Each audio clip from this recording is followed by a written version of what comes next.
lapornya saudara Jokowi. Anda juga diam. Oke, diam, tenang dulu di sini. Kita harus memberikan. Apa saya nggak bisa? Sebentar, tenang. Dikit-dikit gitu kan ada tuduhan gitu kan. Itu sengaja tuh biar main panjang. Enggak. Siapa yang mau perpanjang permainan ini kalau yang bersangkutan sendiri misalnya nih loh ijazah saya. Udah. Apakah selesai? Ya, enggak juga sebenarnya. Harus diperiksa.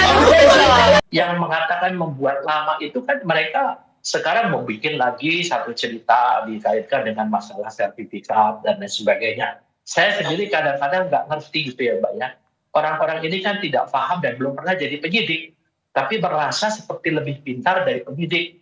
Apalagi seperti ya katakanlah dari kelompoknya Roy Suryo ini. اللهم احفظ لدولة الإمارات وجمهورية إندونيسيا أمانهما واستقرارهما وبارك في خيراتهما وأدم عليهما الأمن والأمان يا رب العالمين اللهم وفق الشيخ محمد بن زايد وفخامة جوكو ويدودو وحكام الإمارات لما تحبه وترضاه.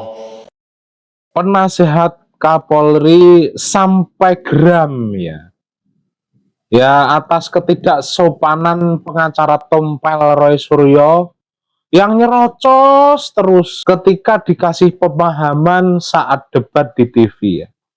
Itulah etika dari pengacara Tompel yang nggak punya sopan santun terhadap orang yang lebih sepuh atau yang lebih tua gitu loh.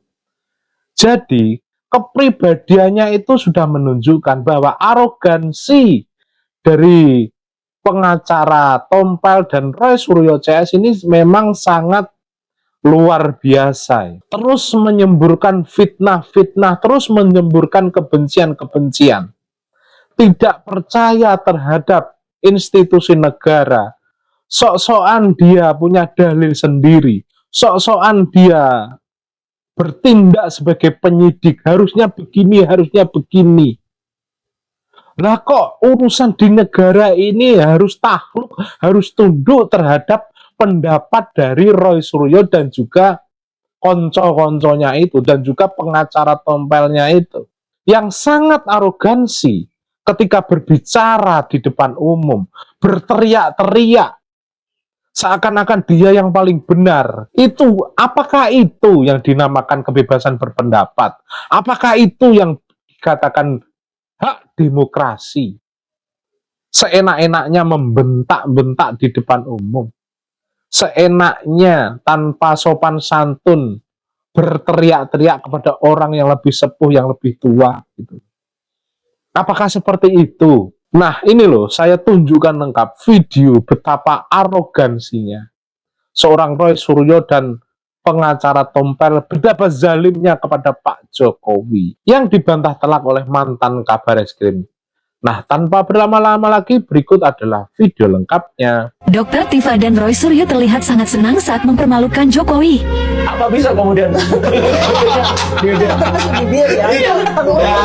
tapi anehnya sekali lagi temuan-temuan ini itu nanti akan juga terus berkembang. Bukan kami ini menyicil ya atau dikit-dikit gitu kan ada tuduhan gitu kan. Itu sengaja tuh biar main panjang. Enggak. Siapa yang mau perpanjang permainan ini kalau yang bersangkutan sendiri misalnya nih loh ijazah saya. Udah. Apakah selesai? Ya, enggak juga sebenarnya. Harus diperiksa. Sana kan tidak mengakui lah kebenaran daripada teknik ataupun apa yang dikerjakan oleh Bareskrim ya. Ini jangan diperpanjang. Kalau gini ini diperpanjang ya nanti kita berdebat sesuatu yang nggak ada artinya. Yang penting sekarang ya, karena sekarang kan sudah diproses ini. Ya. Ikuti aja proses itu tadi. Betul. Yang tadi yang katanya 3 diprotes gitu ya. Nanti suruh 100 lagi. Nggak apa-apa sih. Kalau boleh 100 Pak, saya setuju. Silakan. Saya setuju. Bapak pernah menyampaikan kan? 100 tampilkan. Setuju. Saya itu setuju. Ya, setuju. Jangan menambah-nambah cerita-cerita yang bikin bingung rakyat. Enggak, ini nggak bikin bingung Pak, ini menjelaskan. Contoh itu tadi itu jelas Bapak sudah memberikan contoh yang keliru. Katanya ngomong sudah 3 dibandingkan. Memang identik, ada ya, Pak. Bapak dengar 3 itu jelas Pak. Cuman saya bertanya, ini tidak identik. Itu kan mengatakan penelitian Pak Roy katanya. Iya, saya respon. Pernahkah Pak Roy itu memegang ijazah aslinya itu? Loh iya, tampilkan Bareskrim tuh saya pegang. Loh iya. Ya, maksudnya kan aslinya dipegang gitu. Dari Pak Jokowi ngasih. Oke, aslinya mana sekarang? Rakyat nggak ada yang pernah itu kan pegang. itu, Ibu, Nggak ada ya. yang pernah pegang. Itu Sekarang kelihatan Pak, sekali jujur Pak. kan memutar-putar balik. Sebenarnya kan proses ini yang Bapak juga pernah pegang. dipersoalkan dalam Kalau enggak ya nggak usah bohong semua. Itu Cok. Nggak ada yang pegang Kan aslinya Oke. kok. Nggak ada yang Jelas pegang nggak aslinya. bisa membandingkan nggak pegang yang asli kok sekarang nggak ada. Loh iya Foto. jelas. Yang Sekarang ditampilkan nyalakan Pak Baris Jokowi Krim itu kan Pak. nyalakan. Disinilah saya ingin ya pada rakyat ya dengarkan ini. Anda itu diceritain dengan logika yang fallacy itu, yang setelah dikatakan gitu masih ngelak. Sekarang Baris Krim Nggak benar, bandingkan Justru dengan itu harga. Pak, sebenarnya kan Bapak kami nggak mengajukan benar. proses Nanti gelar kita perkara akan khusus lanjutkan. agar terbuka apa yang Iya, disampaikan apa Baris nggak Krim. terbuka, kemarin nggak Oke. terbuka. Gelar perkara tidak pernah dilakukan. Oke. Bagaimana kami bisa meyakini produk itu benar apa yang Tapi dibandingkan? kata Pak Rianto tadi barusan nggak ada Loh, keharusan saya dari Polri tidak untuk menganggap Nggak ada, pernyataan yang tidak ada. penting karena Pertanyaan beliau begini, bukan Pak, ya. perwakilan Baris Krim. Gelar Dan perkara ingat, yang satu yang hal, melaporkan beliau itu. katanya kan Sebentar, kita jangan satu-satu. bohong. Ya. Yang Saya melaporkan yang itu kedua siapa? kali beliau berbohong di depan saya. Satu dulu. Nah. Bapak, Silakan Pak Ahmad. Ya. beliau katakan ada pasal provokasi. Saya sudah katakan di sebuah media, Pak Arianto jangan ulangi itu. Itu bohong. Tidak ada pasal provokasi di Polda Metro Jaya. Ini tadi barusan saya dengar lagi, ulangi lagi pasal provokasi. Yang namanya pasal pasal. 310 KUHP, Anda dengerin dulu nih. 311 KUHP, Sebentar, 27A, ganti-gantian. Undang-Undang ITE, 3235. Nggak ada pasal provokasi. Anda dengerin dulu ya. Oke, lanjut, Yang Pak Arianto. dilaporkan sama Nambah-nambah itu. pasal. Pelapornya itu tidak pernah mengadukan ada provokasi. Pelapornya saudara Joko Widodo. Anda juga diam. Oke, diam, tenang dulu di sini. Ngomong Kita terus. harus Anda juga bisa memberikan. ngomong, apa saya nggak bisa? Sebentar, tenang dulu. Kita harus memberikan contoh yang baik kepada masyarakat Saudara Indonesia. terbiasa Jutaan menjadi mata melihat pimpinan, kita. seperti itu dalam diskusi. Sebentar, Kamu sabar juga Bang. sebagai Sabar Bang. provokator. Sabar Anda yang Bang. provokator. Kami akan Anda kembali pembohong. sesaat lagi. Ada pasal Orang yang tidak paham tentang bagaimana proses yang menangani satu laporan, terutama di sini kan Pak Rosuryo itu yang membuat lama sebetulnya dia sendiri gitu kan aneh gitu kan, misalnya ada hasil dari lapor kemudian harus diteliti kembali, mengatakan ada skep Kapolri, itu sangat bohong lah ya, nggak mungkin Pak Kapolri memerintahkan untuk melakukan uji ulang lapor ya, karena ini memang yang membuat mereka sendiri. Jadi gini, ini kan sekarang penanganan kasus ini di beberapa tempat. Ada di Polres Jakarta Selatan, ada di Barreskrim, ada juga di Polda Metro Jaya. Kemudian sekarang diambil alih oleh Polda Metro Jaya. Alasannya tentu ada. Pertama adalah menggabungkan laporan dan efisiensi dalam penanganan. Nah, ini ditangani di beberapa tempat. Tapi itu bukan berarti yang ditangani di Polres Jakarta Selatan ataupun di Barreskrim itu tidak menjadi bahan.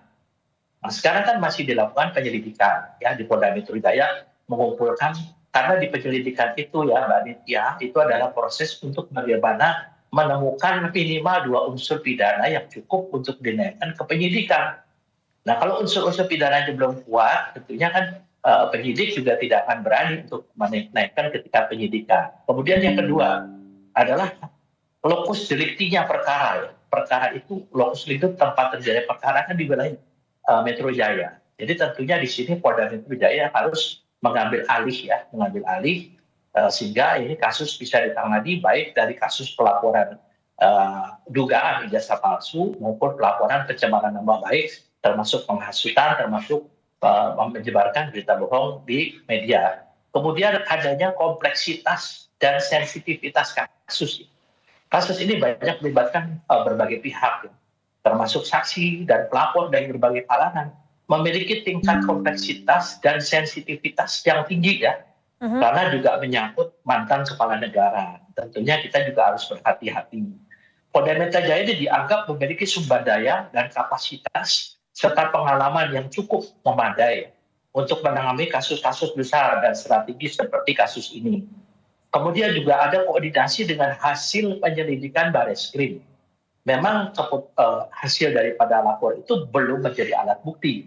Yang akan diselidiki dulu kan, di sana masalah autentifikasi dan mengenai penyamaan ya, yang mungkin ini.